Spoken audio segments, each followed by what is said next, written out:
Hormanglar, assalomu alaykum. Hurmatli obunachi kuzatuvchilarimiz va parrandishqibozlari. Mana bizani bir kuni kam 1 oylik jo'jalarimiz o'zini qafasidan katta qafasga tushdi. Mana bemalol yayrab yurishadi. Kichkina kletkani ichida, bruder kletka. Shunda katta qoldi. Mana endi bular xudo xolisa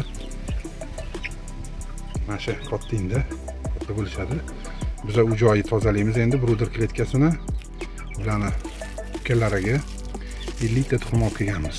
Uxaylu, lakadenza, oq uxaylu, qora uxaylu, lakadenza. Ko'k tuxum qo'yadigan o'sha shifobaxsh ko'k tuxum, qora go'shtli. Mana o'shandan bizda mana jo'jalardan bor. Mana qora uxaylu. Bunaqadan 5 ta bitta bor. Xudo xolisa mana 50 ta tuxum olib keldi. Ko'k tuxum. Shularni biz inkubatorga joylaymiz. Video davomida kuzatasizlar. Mana o'sha mashhur ko'k tuxum, shifobaxsh tuxum, ko'k tuxum, uxaylu, oq va qora lakadenzilarni tuxumi.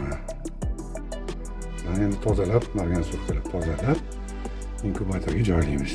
Inkubatorimizni ham tozalab qo'ydik, dezinfeksiya qilib, ertalabdan namoz taxlab, tekis taxlab, xolis bismillah deb boshlaymiz. 50 ta tuxum taxlaymiz inkubatorga. Bizani kuzatib boringlar. Tuxumlarni margan sufkada ustini artib, tozalab inkubatorga tayyorlaymiz taxlashga. Mana inkubatorga ham taxlab oldik.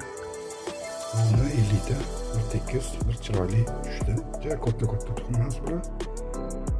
Bir tekis chiroyli taxlab qo'ydik. Inkubator tagiga suvlarni quyib qo'yganmiz. Tayyor.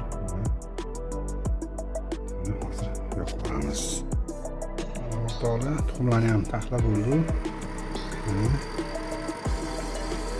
Chiroyli qilib bismillah deb. Akkumulyatorga ham ulab qo'yganmiz, ehtiyot shart. Suvlarni yozib qo'ydik. Bu ko'k tuxumlar uchun atiydan mana yangi akkumulyator olindi. Ularni ulab qo'ydik. Xudo xolasa bu tuxumlarni eksportga, fabrikant firmalariga katta qilamiz bularni. Bexato ochilib olsin, eson o'qitilib olsin tuxumlar.